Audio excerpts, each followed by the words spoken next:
What's up guys, welcome back to the channel. Today I'm going to make a super quick and easy video on how to do the Bluetooth adapter for the Business CD for the E46s. It's going to come in a little box like this. A couple cables, just plug and play, super easy.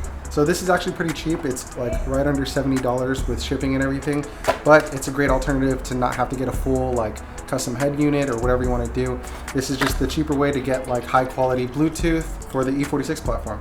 I'm going to leave the links down below to where you can purchase this, and let's get started. So first things first, you want to get your pry tools and you want to take off this trim. Lucky for us, it's broken. So you want to just be careful because obviously these are very fragile, if you guys know. But you want to remove these two pieces, and then you have these two screws right here. Both are Phillips head. You have one on this side, one on that side. And then once you have both screws off, it should just easily pull out. So basically what you want to do is you want to just take all of these apart. This you want to lift up. Once you fully lift this up, it just pulls right out. So you want to grab this from the box and you want to go ahead and connect it to the stock radio. So you just connect it there and then snap this back down. There you go. You can go ahead and already grab this black cable. So you just plug it into the bottom like this. You can grab the adapter unit, this box, and then you go ahead and connect this cable, and it goes in like that and just screws in all the way. Just screw in these each side, and then now that you have this, you connect this white end to this white end.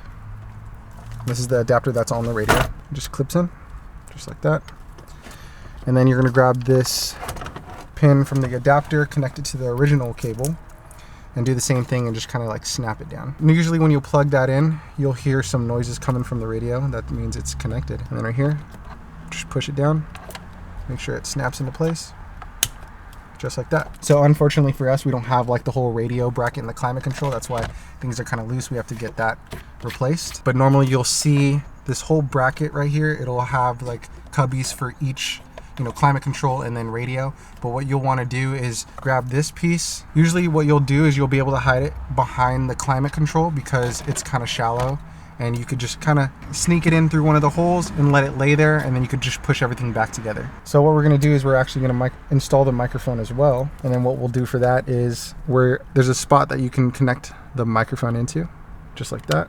So once you have everything plugged in, you do want to test it before you put it back in. So go ahead and put it in accessory mode. What you'll want to do is you want to press CD.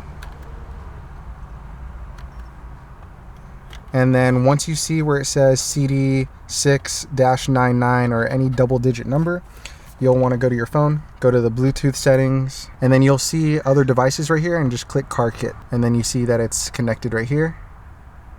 And then we'll go ahead and test it out really quick.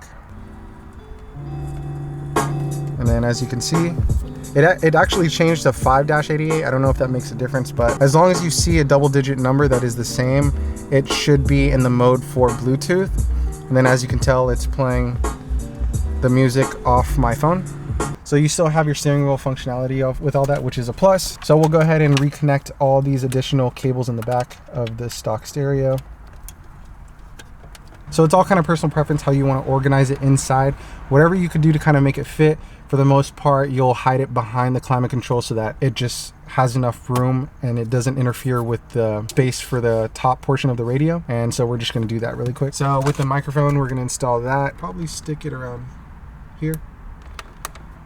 Make sure that's secure. So what we did is we fed the microphone through this little hole right here so that, you know, the trim covers it up, and then all you see is just a little piece of wire. So once you have it all organized, you're going to just go ahead and put these two Phillips screws back in. So as you can probably tell, these screws are not where they're supposed to be because we don't have the bracket. The previous owner just made this kind of bunk and wasn't the right way to do it, but we got to just deal with it. And then all we're going to do is reinstall the trim pieces. Like I said, we have to get new clips for that just because it's pretty crappy right now. But anyways, that's pretty much how you install it. And then we could go ahead and turn the car on again and just double check if everything is working. Make sure all these controls still work. So that's pretty much going to complete this install. It's really simple, to be honest, and then it's a good alternative for not having to buy a new head unit. You want to keep the stock OEM look of the radio and the climate control, but you know, still get the functionality of like newer things like Bluetooth. But yeah, comment down below if you have any questions. And then like I said earlier, I'll have the links down below of where you can purchase these. They kind of are out of stock right now, but for the most part, there is an eBay link, I think, where there's a few left in stock that you can hopefully purchase for yourself. So yeah, that's pretty much it for this video. It's a quick and easy fix for the Bluetooth problem. Hope you guys enjoyed the video, and I'll see you guys in the next one.